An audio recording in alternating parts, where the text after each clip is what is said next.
जय गंगा मैया।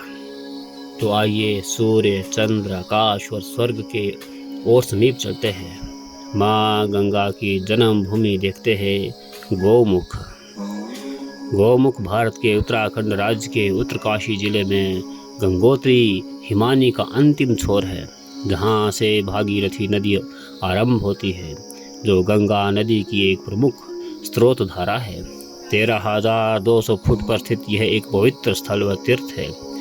पौराणिक कथाओं में अनुसार श्री रामचंद्र के पूर्वज राजा भागीरथ ने अपने पूर्वजों के पापों से मुक्ति पाने के लिए गंगोत्री ग्लेशियर में के अंत में जाकर माँ गंगा की कठोर तपस्या की थी। राजा भागीरथी की तपस्या से प्रसन्न होकर माँ गंगा दायनी ने जीवन की इस धारा को जो पृथ्वी पर पहली बार स्पर्श किया था, और गंगोत्री धाम के स्थान पर भगवान शंकर ने माँ गंगा के इस प्रभाव को कम करने के लिए उन्हें अपनी घुंघराली जटाओं में लपेट लिया था, ताकि पृथ्वी पर मनुष्य जीवन जीवित रहे। पुरानी कथा के आधार पर माँ गंगा को भागीरथी नदी भी कहते हैं। गंगोत्री से गौमुख तक जो है 18 किलोमीटर की है कठिन यात्रा पैदल ही तय करनी होती है। वहाँ पर जो है सुविधा की कमी होने के कारण जो है 150 यात्री की अनुमति मिलती है। गंगोत्री में से आधे घंटे की पैदल यात्रा करने के बाद आपको कनखू देखने को मिलेगा, जो गंगोत्री से 2 किलोमीटर की दूरी पर स्थित है। आपको यह एक फॉरेस्ट डिपार्टमेंट के ऑफिस में 150 रुपये की फीस देकर अपना रजिस्ट्रेशन नंबर दिखाना होगा। कनखू से लगभग 3 घंटे पैदल यात्रा करने के बाद आपको चिड़वासा देखने को मिलेगा, जो कनखू से 7 किलोमीटर की दूरी पर है। इस दौरान जो आपको यहाँ पर काफ़ी सारी प्राकृतिक चीज़ देखने को मिलेगी, जैसे चीड़ के पेड़, झरने आदि। चिड़वासा से 3 किलोमीटर आगे आपको एक काफ़ी खतरनाक पहाड़ दिखा, जिसका नाम है गीला पहाड़। इस पहाड़ के आसपास हमेशा खतरा रहता है, क्योंकि यहाँ पत्थर गिरते रहते हैं। यहाँ आपको बिल्कुल भी नहीं रुकना है और चलते जाना है। पूरा मार्ग जो है भागीरथी नदी के साथ साथ ही चलता है। चिड़वासा से जैसे ही आप 5 किलोमीटर आगे जाए तो आपको भोजवासा देखने को मिलेगा। वहाँ पर आपको रात में ठहरने और भोजन के लिए गढ़वाल मंडल के गेस्ट हाउस मिल जाएंगे, जिसका शुल्क 300 रुपये प्रति व्यक्ति का रहता है। और कुछ आश्रम भी मिलेंगे, जैसे राम बाबा आश्रम और लाल बाबा आश्रम।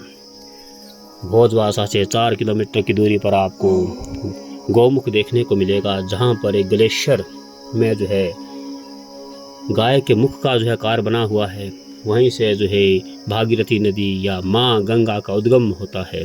भोजवासा से गौमुख तक की है यात्रा काफ़ी ज़्यादा कठिन है, क्योंकि काफ़ी जगह पर पानी के स्रोत और छोटी छोटी नदियाँ हैं, जिसके ऊपर लकड़ी के पुल बने हुए हैं। यात्री को इन्हीं पुल को पार करके जो है आगे जाना होता है। गौमुख ग्लेशियर भारत का दूसरा सबसे बड़ा ग्लेशियर। गौमुख ग्लेशियर 30 किलोमीटर लंबा और 4 किलोमीटर चौड़ा है। यहाँ से देखने पर वाले खूबसूरत दृश्य शायद ही आपको कहीं और दिखे। यहाँ होने वाला इतिहास ही अलग है, और इस ट्रक के दौरान आपको हिमालय की शिवलिंग, सुदर्शन, मेरू कुंडा जैसी चोटियाँ देखने को मिलेगी। आप भी दर्शन कीजिए। वहाँ से आगे जब हम तपोवन की तरफ चलते हैं, महादेव की तपोभूमि है तपोवन, आगे चलते हैं। तपोवन पहुंचने के 2 रास्ते हैं। पहले रास्ते से गौमुख ग्लेशियर पहुंचे और भोजवासा के 5 किलोमीटर की दूरी पर है। इसके बाद आप तपोवन पहुंच सकते हैं। दूसरा रूट जो है भागीरथी नदी को पार करते हुए तपोवन पहुंच सकते हैं।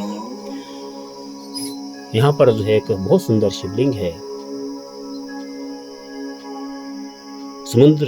तपोवन समुद्र तल से जो है 4400 मीटर की ऊंचाई पर स्थित है, और यहाँ पर आप शिवलिंग पर्वत और खूबसूरत नज़ारा देख सकते हैं।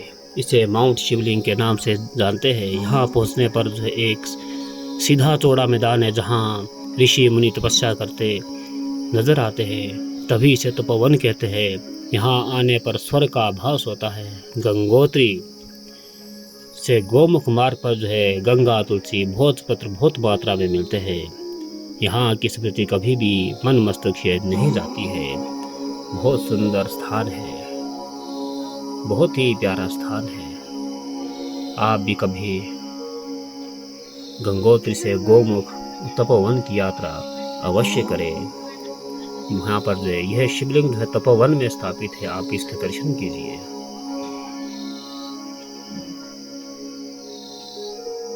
लोग यहाँ साधना भजन पाठ करने के लिए जाते हैं। आप भी कभी अवश्य इस स्थान पर आइए। जय गंगा मैया, जय भागीरथी गंगा।